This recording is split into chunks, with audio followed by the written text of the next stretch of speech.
Welcome back to Dronacharya IAS YouTube channel. You're watching daily current analysis covering 12th July 2022. इस video में हम आज के important current affairs discuss करेंगे।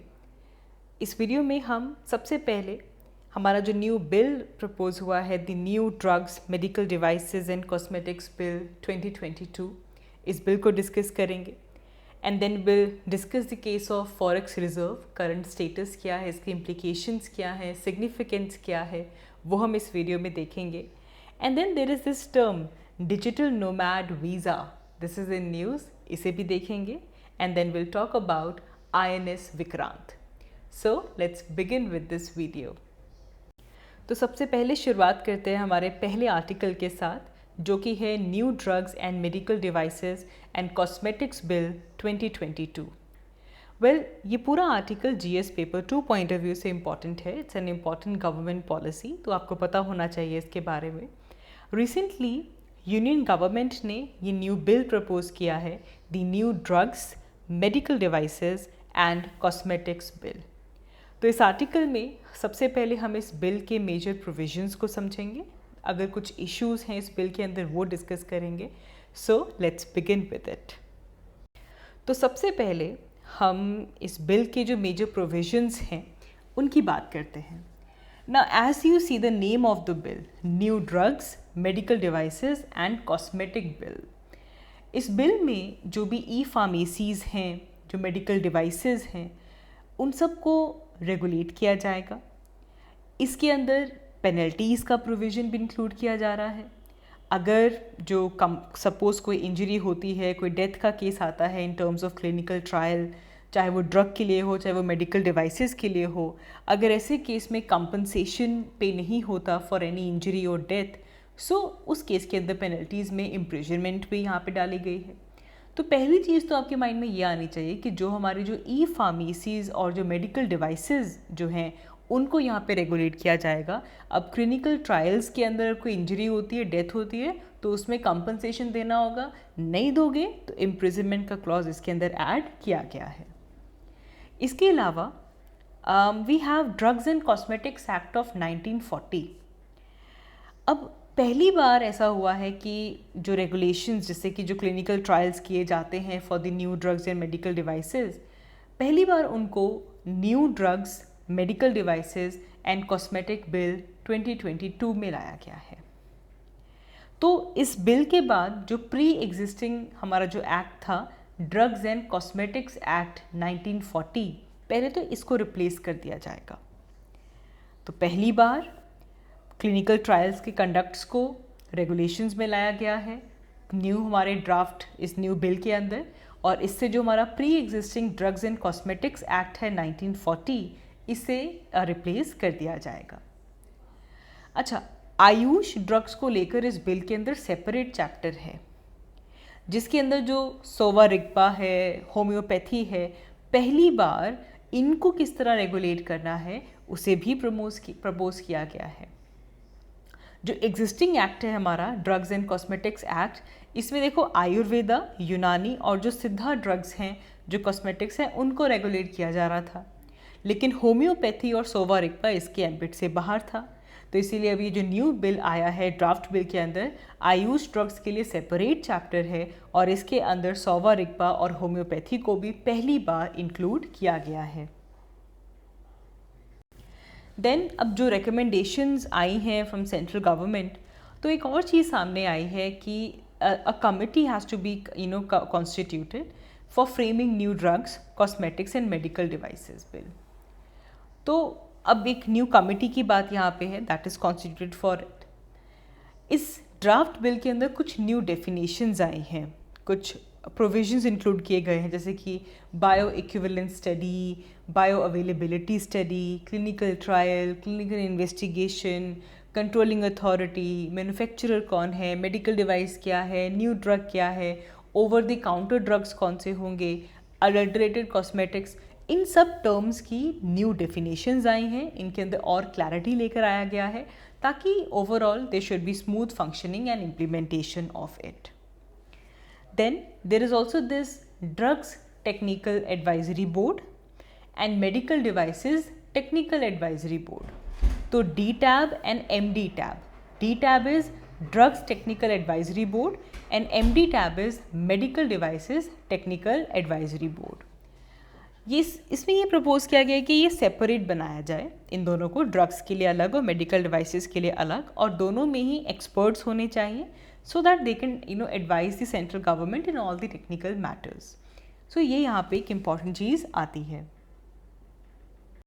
फिर जो पेनल्टीज़ की बात हमने यहाँ पे की, तो अगर कोई ड्रग का इंपोर्ट हो रहा है, कॉस्मेटिक्स का इंपोर्ट हो रहा है, तो ऐसे ऑफेंसेस के लिए अगर कोई बैंड चीज़ का इंपोर्ट किया जा रहा है तो जो पेनल्टीज़ हैं वो यहाँ पे इन्हांस की गई हैं.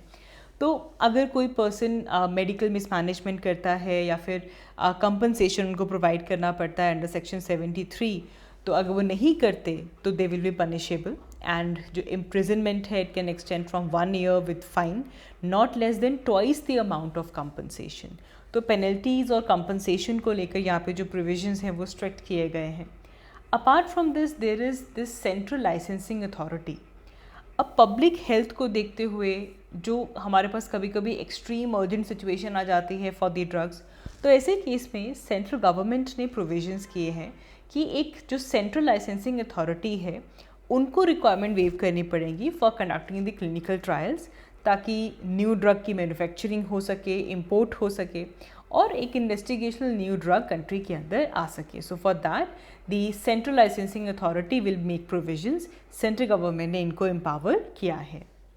अब कंपनसेशन की बात करें तो हमने पहले देख लिया कि अगर कोई क्लिनिकल ट्रायल हो रहा है और किसी पर्सन की पार्टिसिपेशन में सपोज इंजरी होती है, डेथ होती है, so the compensation has to be provided. इसके अलावा ई फार्मेसी भी अगर ऑपरेट करनी होगी तो परमिशन लेनी होगी. मेडिकल डिवाइस के जो टेस्टिंग सेंटर्स हैं उनकी टेस्टिंग और इवैल्यूएशन कैसे होगी उसके लिए भी यहाँ पे रेगुलेशंस आएंगी. So these are some of the important provisions of this bill, the new drugs medical devices and cosmetics bill 2022. लेकिन अब इस बिल में कुछ इश्यूज़ भी हैं, उन इश्यूज़ को भी देख लेते हैं. So the number 1 issue is कि जितने भी प्रोविजंस हैं, जितने भी रूल्स हैं, all of these are only rules जो कि अभी प्रपोज किए गए हैं इस बिल के अंदर.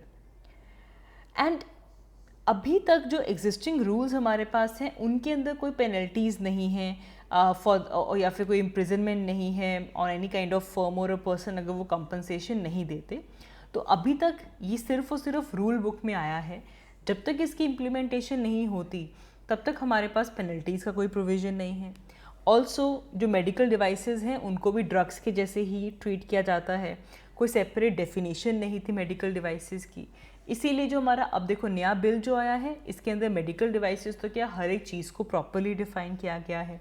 एंड एक अगर हम देखें तो there is another problem that many people don't have license and they just sell drugs. तो वो किसी लाइसेंस स्टॉकिस्ट से ड्रग ले लेते हैं और वहाँ से वो आगे सेल करते रहते हैं. तो इस तरह के इश्यूज़ हैं. इन इश्यूज़ को इस न्यू बिल की वजह से जो प्रोविजंस इस बिल में हैं इनसे एड्रेस किया जा सकता है. सो अब मेडिकल डिवाइसेस को भी इस बिल के अंदर सेपरेट चैप्टर्स दिए गए हैं. तो जिस तरीके से इंटरनेशनल प्रैक्टिस होती है उसी लाइन में किया जाए ताकि जो कंज्यूमर कॉन्फिडेंस है वो बूस्ट हो, क्वालिटी बूस्ट हो और स्टेक होल्डर्स की जो एक्सपेक्टेशंस हैं वो भी यहाँ पे बूस्ट होनी चाहिए. एंड ऑल्सो प्रोविजंस भी किए गए हैं कि अगर कोई ऐसी मेडिकल डिवाइस है तो उसकी रिस्क बेस्ड में क्लासिफिकेशन की जाए. हाई रिस्क है या लो रिस्क है, वल्नरेबिलिटी कितनी है ह्यूमन बॉडी के अंदर, तो वो भी पहले से इंक्लूड किया जाए. Moving ahead, our next news article is important from economy point of view. It is about Forex Reserve and Rupee Exchange Rate. आप बेहद डिटेल में इस टॉपिक को अपनी इकोनॉमी की क्लासेस में पढ़ते हैं. हम एक बार देखेंगे कि न्यूज़ में क्या आया है और एक ओवर ब्रीफिंग करेंगे, एक ओवरव्यू लेंगे फॉरेक्स रिजर्व का और एक सिंपल तरीके से समझेंगे what is this rupee exchange rate. तो न्यूज़ क्या आई है? Well, forex reserve is in news क्योंकि इंडिया के जो फॉरेक्स एक्सचेंज रिजर्व्स हैं ये पिछले 14 मंथ्स में सबसे लोएस्ट लेवल पे गिर गए थे. एंड जिसकी वजह से सेंट्रल बैंक ने कुछ डॉलर्स को सेल किया है ताकि हमारी जो करेंसी है वो थोड़ी प्रॉप अप हो सके. फॉरेन एक्सचेंज डिक्रीज़ हुआ तो सेंट्रल बैंक ने डॉलर्स को बेचा ताकि हमारी जो करेंसी है वो थोड़ी उठे, थोड़ी प्रॉप अप करे. देखा जाए तो जो हमारे रिजर्व्स थे दे फेल 5.01 बिलियन डॉलर्स एंड ये डिक्रीज़ हो गए थे टू 588.3 बिलियन डॉलर्स। अब इस डिक्लाइन की वजह से क्या हुआ कि जो रुपी की वैल्यू थी वो काफ़ी ज़्यादा लो हो गई थी and now central bank has been selling dollars ताकि ये जो बहुत ज़्यादा वॉलेटिलिटी एक्सचेंज रेट में आ गई है, जो रुपी है वो काफ़ी ज़्यादा डिप्रिशिएट हो गया था, इसे थोड़ा कर्ब करने के लिए, इस वॉलेटिलिटी को डिक्रीज़ करने के लिए सेंट्रल बैंक ने जो डॉलर्स हैं उन्हें सेल किया है। 2022 में oversee investors they have sold around 30.29 billion dollars worth of Indian assets. तो ये भी एक बड़ी चीज़ है, they have sold it. India का जो ट्रेड डेफिसिट है वो भी हाई रहा है। लास्ट मंथ 25.63 बिलियन डॉलर्स का जो हमारा ट्रेड डेफिसिट रहा है। And the country that has highest forex reserve in the world is China. आप इस फिगर में भी यहाँ पे देख पाएंगे, दुनिया भर में सबसे ज़्यादा फॉरेक्स रिजर्व चाइना के पास है, because it wants its exports to be attractive in the global market.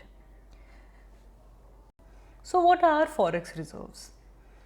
देखिए, एक कंट्री का जो हेल्थ मीटर है इकोनॉमिक टर्म्स में, वो उसका फॉरेक्स रिजर्व रिफ्लेक्ट करता है। फॉरेक्स रिजर्व में जितनी भी फॉरेन करेंसीज होती हैं, गोल्ड रिजर्व्स, ट्रेजरी बिल्स, ऐसी चीज़ों को यहाँ पे रखा जाता है। दीज आर एसेट्स एंड ये कंट्री का जो सेंट्रल बैंक होता है वो अपने फॉरेक्स रिजर्व को मेंटेन करता है एंड इसी के थ्रू जो हमारे बैलेंस ऑफ पेमेंट्स होते हैं उनको चेकआउट किया जाता है। फॉरेन एक्सचेंज रेट करेंसी का इसी के बेसिस पे किया जाता है और फॉरेक्स रिजर्व को देखते ही मार्केट के अंदर जो फाइनेंशियल स्टेबिलिटी है वो आती है। आरबीआई एक्ट के अंदर फॉरेन एक्सचेंज मैनेजमेंट एक्ट हमारे पास है, जिसके थ्रू हम जो फॉरेन एक्सचेंज रिजर्व्स हैं इनको गवर्न करते हैं। It can be broken down into 4 categories. देखो, सबसे पहली कैटेगरी तो ये है कि यहाँ पे फॉरेन करेंसी एसेट्स होते हैं। 80% जितना टोटल पोर्टफोलियो है उसमें यहाँ पे फॉरेन करेंसी पड़ी होती है। उसके अलावा जो गवर्नमेंट ने गोल्ड के अंदर इन्वेस्टमेंट की होती है वो यहाँ पे पड़ी होती है। देन IMF में, इंटरनेशनल मॉनेटरी फंड में, जो हमारे SDRs होते हैं, स्पेशल ड्राइंग राइट्स, वो आपको यहाँ पे मिलेंगे। Along with that you have reserve transposition. तो 4 चीज़ें आपको फॉरेक्स रिजर्व में मिलेंगी। One is the foreign currency, then the investment in gold, then you have SDRs of IMF, and then you have reserve transposition. So what is the significance of it? देखें, हमारी जो foreign currency के साथ जो हमारी liquidity रहती है, उसके अंदर फॉरेक्स रिजर्व का काफ़ी इंपॉर्टेंट रोल रहता है। It kind of limits the external vulnerability, क्योंकि ये फॉरेन करेंसी की लिक्विडिटी को मेंटेन करके रहता है। क्राइसिस के दौरान जो शॉक्स आते हैं उनको एब्जॉर्ब करता है, क्योंकि एक रिजर्व पड़ा है हमारे पास। तो जब in case of crisis, so we have that reserve, जिससे कि जो शॉक्स हैं उनको एब्जॉर्ब किया जा सकता है। तो इससे बेसिकली कंट्री की जो एक्सेस बोरोइंग्स हैं वो कर्टेल होते हैं, क्योंकि कंट्री ने खुद के लिए एक रिजर्व मेंटेन करके रखा हुआ है। इस रिजर्व से जो एक्सटर्नल ट्रेड है, जो पेमेंट्स हैं, वो फैसिलिटेट होती हैं। ओवरऑल कंट्री की डेवलपमेंट को बढ़ावा मिलता है। प्लस जो हमारी फॉरेन एक्सचेंज मार्केट है इंडिया में, उसके लिए भी, हर एक कंट्री की बात करें तो फॉरेक्स रिजर्व का काफ़ी इंपॉर्टेंट रोल रहता है। RBI has to make sure कि ये जो बैकअप फंड्स हैं ये मेंटेन रहे। जैसे कि अभी हम देख रहे हैं कि अगर रुपी डीवैल्यू करता है या फिर इंसॉल्वेंट हो जाता है, तो ऐसे केस में ये बैकअप फंड को यूज़ किया जाएगा। तो देखो, सिंपल सी बात है, अगर रुपी की वैल्यू डिक्रीज़ करती है, वो कब डिक्रीज़ करेगी? जब फॉरेन करेंसी की डिमांड बढ़ जाएगी। तो ऐसे केस में आरबीआई क्या करता है? RBI sell the dollar in Indian market, वो उसकी सप्लाई बढ़ा देगा, ताकि जो रुपी की डिप्रिशिएशन है वो चेक हो सके, उसे हम बैलेंस कर सकें। तो वही अभी हुआ, फॉरेन करेंसी की डिमांड बढ़ी, तो ऐसे केस में आरबीआई ने अपने जो डॉलर्स थे फॉरेक्स रिजर्व के अंदर, उनको सेल किया in the Indian money market. तो इससे जो रुपी की डिप्रिशिएशन थी उसे चेकआउट किया जाएगा। प्लस जितना बेहतर फॉरेक्स स्टॉक होगा, उतनी अच्छी कंट्री की इमेज बनती है इंटरनेशनल लेवल, चाहे वो ट्रेडिंग के टर्म्स में हो, उनके एक सिक्योरिटी मिलती दूसरे कंट्री को कि yes they have this forex reserve, तो पेमेंट्स तो आएंगी। फॉरेन ट्रेड के लिए भी काफ़ी अट्रैक्टिव रहता है। अब इसका एक्सट्रीम सिनेरियो कहाँ पे? श्रीलंका में। उनके फॉरेक्स रिजर्व भी डिप्रिशिएट हो गए हैं, फॉरेक्स रिजर्व डिप्रिशिएट हो गए हैं, इसीलिए वो कहीं से उनको लोन नहीं मिल पा रहा है, कंट्री पेमेंट्स नहीं कर पा रहा है। So that how forex reserve is important. अब फॉरेक्स जो रिजर्व्स हैं वो ये इंक्रीज़ हों, इसे लेकर गवर्नमेंट के क्या इनिशिएटिव्स? देखो, सबसे पहले तो चीज़ है आत्मनिर्भर भारत। हमें इंडिया को सेल्फ रिलायंट नेशन बनाना है ताकि हम इम्पोर्ट कम करें, एक्सपोर्ट ज़्यादा करें। एटलीस्ट वो चीज़ें जो हम इम्पोर्ट कर रहे हैं वो इंडिया के अंदर ही प्रोड्यूस हो पाएँ। तो इससे क्या होगा कि इंडिया को डॉलर्स में पेमेंट नहीं करनी पड़ेगी, हमारे जो इम्पोर्ट्स हैं वो कम होंगे। गवर्नमेंट ने इसे लेकर काफ़ी स्कीम्स भी शुरू की हैं, जैसे कि ड्यूटी एग्जेम्पशन स्कीम है, रिमिशन ऑफ ड्यूटी और टैक्सेस ऑन एक्सपोर्ट प्रोडक्ट, या फिर निर्यात ऋण विकास योजना स्कीम। इन स्कीम्स के अलावा India is one of the top countries जिसने काफ़ी ज़्यादा अमाउंट में FDI अट्रैक्ट किया है। Therefore it has improved the overall the foreign exchange rate for India.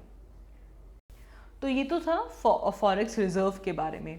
अब एक्सचेंज रेट क्या है? देखो, it is directly related to India trading with other countries in the world.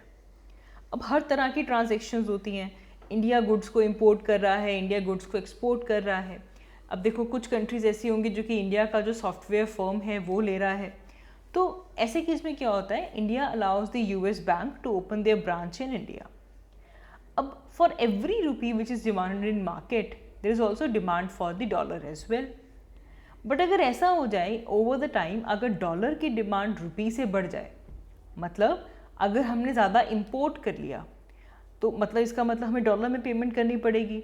Dollar की demand बढ़ गई as compare two rupee, तो ऐसे case में डॉलर की वैल्यू बढ़ जाती है। हम कहते हैं कि डॉलर एप्रिशिएट हो गया अगेंस्ट द रुपी, और ये ट्रेंड कंटिन्यू होता रहेगा। Ultimately rupee will become weaker and weaker, और जो एक्सचेंज रेट है वो और भी ज़्यादा डिक्रीज होती जाएगी।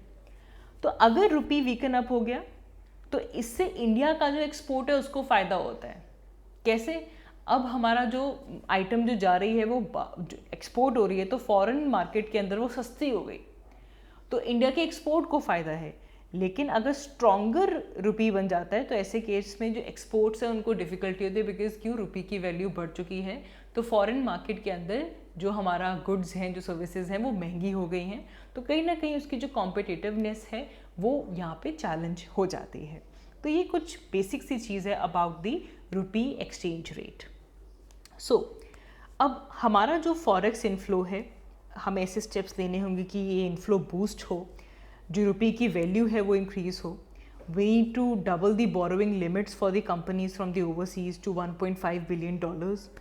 टेम्परेरीली जो इंटरेस्ट रेट कैप्स बैंक के ऊपर लगे हुए हैं to attract the deposits from NRI, इन इंटरेस्ट रेट कैप्स को रिमूव करना होगा।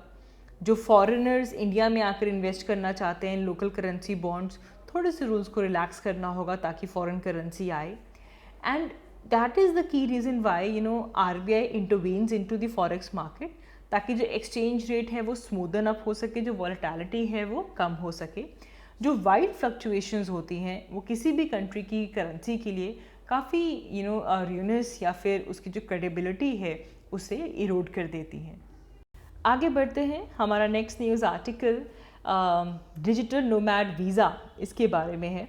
तो रिसेंटली इंडोनेशिया ने डिजिटल नोमैड वीज़ा अनाउंस किए हैं for travellers so that they can attract more foreign tourist. तो अपना टूरिज्म सेक्टर को बूस्ट देने के लिए इंडोनेशिया ने डिजिटल नोमैड वीज़ा अनाउंस किया है। What is this digital nomad? देखिए, there is this 2020 state of independence in America report जो कि MPO पार्टनर के थ्रू आई है, जिसमें उन्होंने कहा है, आपको ये रिपोर्ट का नाम याद करने की ज़रूरत नहीं है, you should only know what is digital nomad. Digital nomad are defined as those people who choose to embrace a location independent, technological enabled lifestyle, and they allow them to travel, work remotely, anywhere in the internet connected world. मतलब ऐसे लोग जिनका lifestyle ऐसा है कि जो location independent है वो कहीं से भी काम कर सकते हैं। दे नीड टेक्नोलॉजी, उनका पूरा का पूरा लाइफस्टाइल टेक्नोलॉजी इनेबल्ड है, जिसके थ्रू वो कहीं पे भी वर्क कर सकते हैं, कहीं पे भी ट्रैवल कर सकते हैं। बस उनको उसके लिए क्या चाहिए? इंटरनेट चाहिए। So basically people who work remotely, so they can travel different places, they can spend their earned money in the country they are travelling through. अब सपोज कोई पर्सन है वो किसी कहीं पे किसी और कंट्री में काम कर रहा है, लेकिन वो किसी लेट्स से इंडोनेशिया चला गया क्योंकि वहाँ पे डिजिटल नोमैड वीज़ा आया है। अब वो जो भी कमाएगा अल्टीमेटली अब वो खर्चा भी तो करेगा, उसकी स्पेंडिंग कहाँ पे होगी, इंडोनेशिया में होगी। आई यू अंडरस्टैंडिंग? तो इसे कहा जाता है डिजिटल नोमैड। और इन डिजिटल नोमैड्स को इंडोनेशिया अपने पास बुलाना चाहता है ताकि जो भी ऐसे लोग हैं जिनका लाइफस्टाइल ऐसा है वो इंडोनेशिया में बैठकर काम करें और जो भी उनकी अर्निंग्स हैं उसको इंडोनेशिया में ही वो खर्च करें, दे विल स्पेंड इट।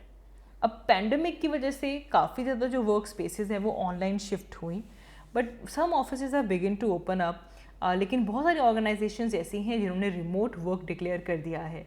तो ऐसे लोगों को अट्रैक्ट करने के लिए इंडोनेशिया ने डिजिटल नोमैड वीज़ा अनाउंस किया है। तो इस वीज़ा के तहत जो रिमोट वर्कर्स हैं वो इंडोनेशिया में रह सकते हैं, बाली में भी रह सकते हैं टैक्स फ्री।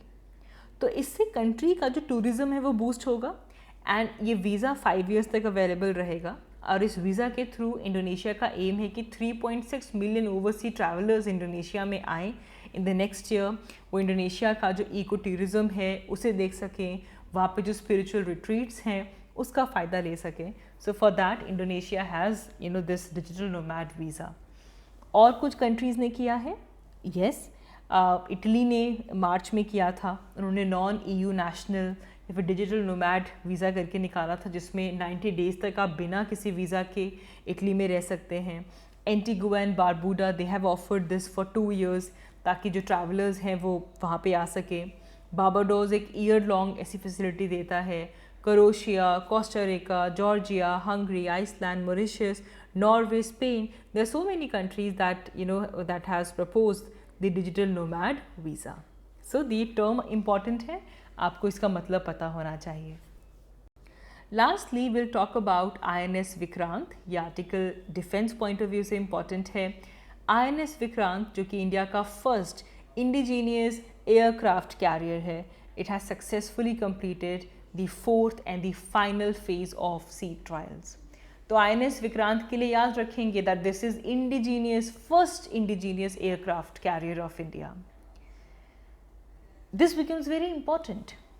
अब INS विक्रांत का जो नेम है वो एक ऐसी वॉरशिप के वजह से रखा गया है जिसने 1971 वॉर में काफ़ी क्रूशियल रोल प्ले किया था। It is designed by Indian navy's directorate of naval design. और ये जो कैरियर है this has been built at the Cochin shipyard limited जो कि एक पब्लिक सेक्टर शिपयार्ड है under the ministry of shipping. Now it's a very good example of our Aatmanirbhar Bharat initiative, make in India initiative, क्योंकि इस INS विक्रांत के 76% जो content है that is indigenous. Also it is the largest and most complex warship to be design and completely built in India. INS Vikrant INS Vikramaditya को complement करेगी। Currently INS Vikramaditya is the lone carrier. इसे Russia से acquire किया गया था इन 2013। तो बहुत जल्द INS विक्रांत INS विक्रमादित्य को कॉम्प्लीमेंट करेगी। फीचर्स अगर देखें तो काफ़ी टॉप स्पीड है इसकी, 28 नॉट्स तक जा सकती है। इसकी जो क्रूजिंग स्पीड है वो 18 नॉट्स तक जाती है। It has endurance of 7500 nautical miles. इस शिप के अंदर फिक्स्ड वायरिंग और जो रोटरी एयरक्राफ्ट्स हैं उनको अकोमोडेट किया जा सकता है। It has over 2300 compartments and it is designed for a crew of around 1700 people, specialized cabins to accommodate women officers as well. So therefore INS Vikrant is important. इसका 4th और final phase जो सी trials का है वो complete हो चुका है, तो बहुत जल्द इसे अब आप देख सकते हैं along with INS Vikramaditya. So that is all for this video. आज की इस वीडियो के लिए इतना ही। Thank you so much for watching. If you like this video, please do like and comment. I'll see you all in next one. Thank you.